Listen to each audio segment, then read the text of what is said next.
4 বছরের একটা শিশু যে দুনিয়াতে আছে, কিন্তু তার বোঝার মতো তার জ্ঞান শক্তি এখন আল্লাহ তাআলা ভালো করে দিয়ে পারে নাই।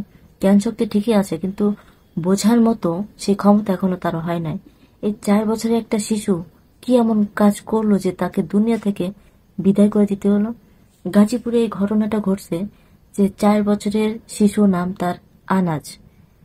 গাজীপুরে এই ঘটনাটা ঘটে গেছে গতকালকে। এই যে 4 বছরের শিশুটা খেলতে খেলতে তার পাশের বাড়িতে যায়। পাশের বাড়িতে যাওয়ার পরে সেই পাশের বাড়ির একজন মহিলা ছিল, সে পরকীয়া করে। তার হাজবেন্ড যখন চলে যায় কাজে, তখন সেই ফাঁকে তার বয়ফ্রেন্ডকে নিয়ে এসে একান্তভাবে মেলামেশা করতে থাকে। এর ভিতরে এই সেই 4 বছরের শিশু আনাজ, সে খেলতে খেলতে সে পাশের বাড়িতে যায়। যাওয়ার পরে তাদের কাণ্ড কারখানা দেখে ফেলে। এই 4 বছরের শিশু কি বোঝে আর কি করে? সেই শিশুটাকে তারা দেখে ফেলে, শিশুও তাদেরকে দেখে ফেলে, আর তারাও ওকে দেখে ফেলে। দেখার ফলে একটা মুহূর্তে তারা সেই শিশুটাকে ঘরের ভিতর টেনে নিয়ে যায় বা ডাকে যে এদিকে আসো, তোমরা এইটা দেবো। খাবারের কথা দেখায়, খাবারের প্রলোভ দেখালে তো প্রতিটা বাচ্চা তার ঘরে যাবে, তার কাছে যাবে। তো যে কোনো ভাবে সেই বাচ্চাটারে ঘরে নিয়ে যায়। ঘরে নিয়ে যাওয়ার পরে সেই বাচ্চাটাকে সেখানেই দুনিয়া থেকে বিদায় করে দেয়, এই 4 বছর বাচ্চাটাকে। তো এই যে 4 বছর বাচ্চাটা দুনিয়া থেকে বিদায় হয়ে গেল, তো সে যে জিনিসটা দেখছে ওটা কিভাবে তার, ও কি এখনো বোঝার মতো তার ক্ষমতা আছে?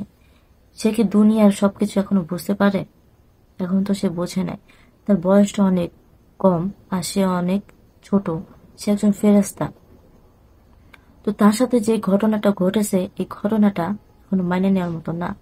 তো তারপর যখন ওই বাচ্চাটাকে হত্যা করা হয়, হত্যা করার পরে তার সেই মহিলার বয়ফ্রেন্ড বা যার সাথে পরকীয়া করত, সেই লোকটা আর ওই দুজনে মিলে সেই বাচ্চাটাকে লুকায় ফেলানোর চেষ্টা করতেছিল। এর ভিতরে আশেপাশের লোকজন চলে আসে। যে কোনো একজন আসে, আসার পর দেখে যে তার ঘরের ভিতর অন্যরকম একটা তাণ্ডব চলতেছে। তো আস্তে আস্তে একজন দুজন করতে করতে সে লোকগুলো ধরে, যে দেখে বাচ্চাটাকে আর বাঁচায় রাখতে পারে না। তো এইভাবে সবাই জানাজানি হয়ে যায়। জানাজানি হওয়ার পরে পুলিশদেরকে খবর দেওয়া হয় এবং তাকে আইনের আশ্রয় দেওয়া হয়। তো তাকে না হয় আইনের আশ্রয় দিয়ে দিলেন, 2 দিন পরে হয়তো জেল থেকে চলে আসবে বা তার ফাঁসির আদেশ হবে। এই যে ছোট্ট একটা শিশু, ছোট্ট একটা বাচ্চা, তার কি অপরাধ ছিল?